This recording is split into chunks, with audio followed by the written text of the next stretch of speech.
Welcome to episode 3 of our Glass Defects series. In the previous episode, we learned what a striagram is and discovered that it contains valuable clues about the history of a glass defect. Today, we'll take the next step, learning how to interpret those clues systematically.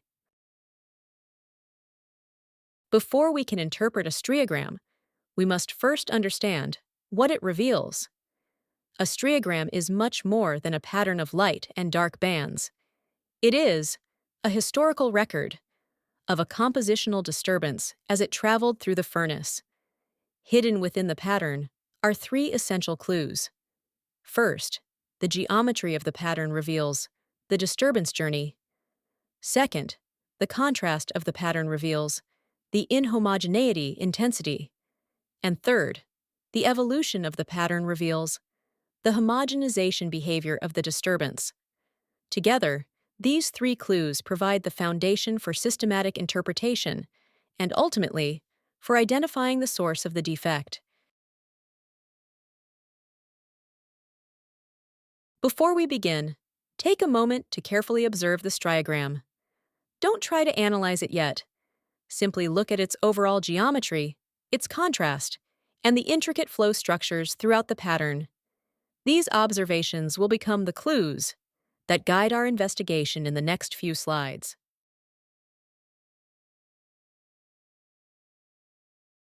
Let's begin with the first clue, the geometry of the striagram. We always start with observation. In this pattern, we observe extensive stretching, repeated folding, and multiple recirculation vortices. These observations indicate that the disturbance experienced strong convection and was repeatedly transported and deformed within the molten glass. From these observations, we can draw our first interpretation. The complex geometry of the pattern suggests that the compositional inhomogeneity was introduced early in the melting process, where sufficient time and vigorous convection were available to produce this complex deformation history. Finally, we reach a preliminary conclusion, which becomes our first hypothesis. The inhomogeneity most likely originated beneath the batch blanket, between the charging area, the doghouse, and the furnace hotspot. This hypothesis must now be verified through further investigation. Now, let's examine the second clue, the contrast of the striagram. As before, we begin with observation. Here, we observe a strong contrast between the dark blue and bright white regions of the pattern. This high contrast indicates a high-intensity compositional inhomogeneity rather than a weak or gradually dispersed disturbance. From this observation, we can develop our interpretation.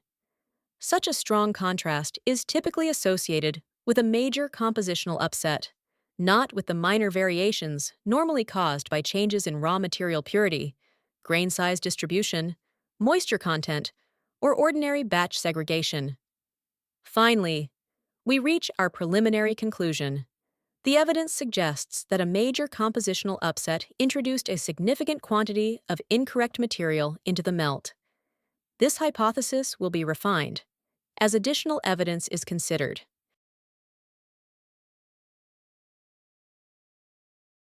Now, let's examine the third clue, the evolution of the pattern. As always, we begin with observation. Although the melt experienced strong convection, continuous mixing, and diffusion, the inhomogeneity remained clearly visible.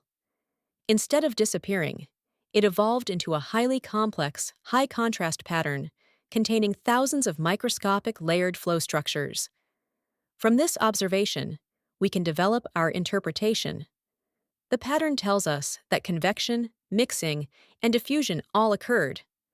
However, homogenization remained incomplete. The disturbance was stretched, laminated, attenuated, and repeatedly deformed, but it was never completely eliminated.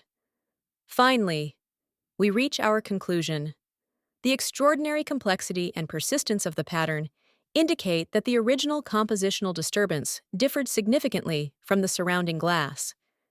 Rather than evolving into a simpler and more diffuse pattern, it continued to undergo stretching, folding, attenuation, and recirculation throughout the melting process, producing an increasingly complex deformation history while remaining clearly visible in the finished glass.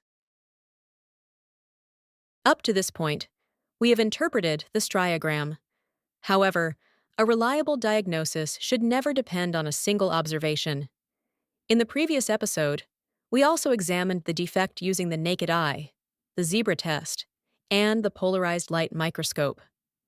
Now, let's correlate all of these observations. The broad visual appearance confirms a large affected region. The zebra test confirms a broad, high-intensity refractive index variation through severe light bending and image deformation. The polarized light image reveals thousands of stretched and folded flow layers, confirming that the disturbance experienced vigorous furnace convection before reaching the finished product. Together, these independent observations all lead to the same conclusion.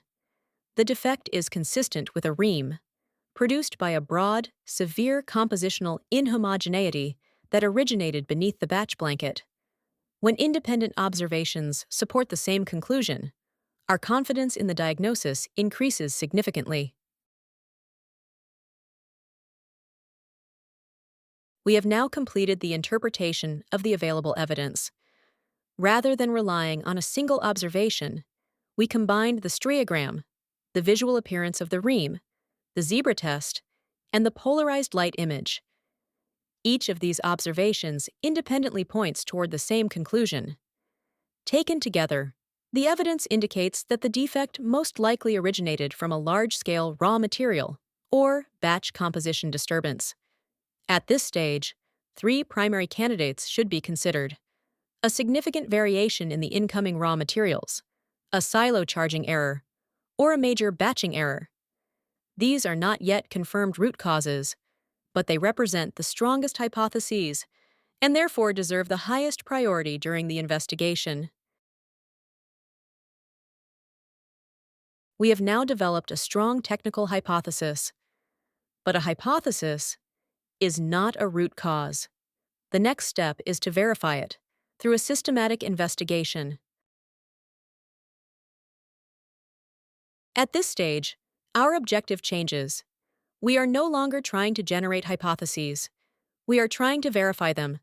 The investigation should begin with the highest priority evidence.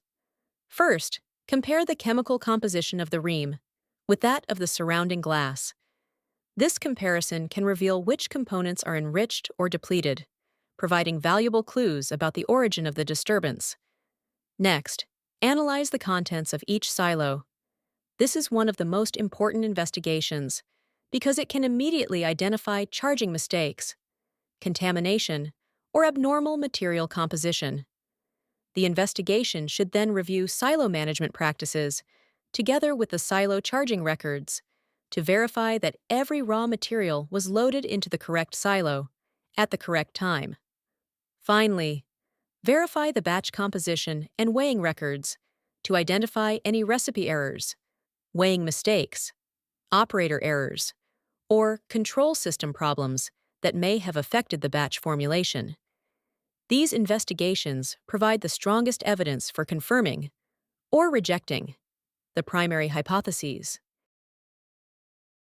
After completing the highest priority investigations, the investigation should be expanded to include other supporting evidence. Although these investigations are less likely to identify the primary cause directly, they help ensure that no contributing factors are overlooked. Begin by reviewing the production records, looking for abnormal changes in glass pull, line speed, or other key process parameters that may have influenced the defect. Next, review the quality records to determine when the defect first appeared, how frequently it occurred, where it was located, and whether its characteristics changed over time. The investigation should then examine the incoming raw materials, checking for unusual variations in composition, grain size, moisture, supplier, or any other condition that could affect batch consistency. Finally, verify the main furnace operating parameters, including temperature distribution, melting performance, and convection conditions, to confirm that furnace operation did not contribute to the persistence of the disturbance. Supporting investigations serve two important purposes. First, they provide additional evidence to verify the primary hypotheses. Second, they help eliminate alternative explanations that are not consistent with the observed evidence. Together, they increase our confidence that the final diagnosis is complete, technically sound, and supported by all available evidence. Throughout this episode, we have followed a systematic path from observation to root cause determination.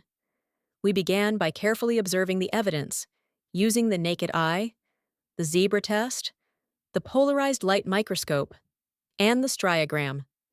We then combined these observations with laboratory analysis and production and quality records to build a complete understanding of the defect. However, collecting data alone is never enough. Only through systematic analysis and technical interpretation can individual observations be transformed into reliable engineering conclusions. By integrating independent sources of evidence, verifying the most probable hypotheses, and eliminating alternative explanations, we can identify the root cause with a high degree of confidence. This systematic approach transforms troubleshooting from guesswork into a structured and reliable engineering process. In this episode, we learned how to interpret a striagram and how to transform observations into technical conclusions and root cause hypotheses. In the next episode, we'll turn our attention to another important form of chemical inhomogeneity. Striae. Although striae and reams originate from similar physical principles, their appearance, development, and diagnostic clues are quite different. We'll learn what a striae is, how it differs from a ream, how it develops during melting, and how its unique characteristics can help us identify the origin of the disturbance. Join me in the next episode as we continue building a systematic approach to defect characterization and root cause investigation.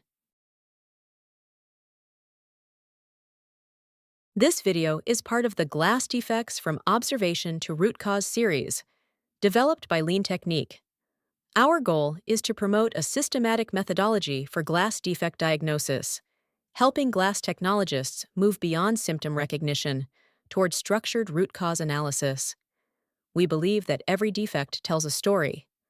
By learning how to interpret its clues systematically, we can transform experience into knowledge, and knowledge into better manufacturing decisions.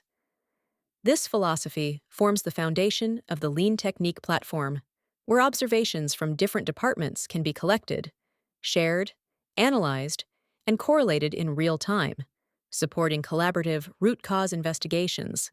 Thank you for watching, and we look forward to seeing you in the next episode.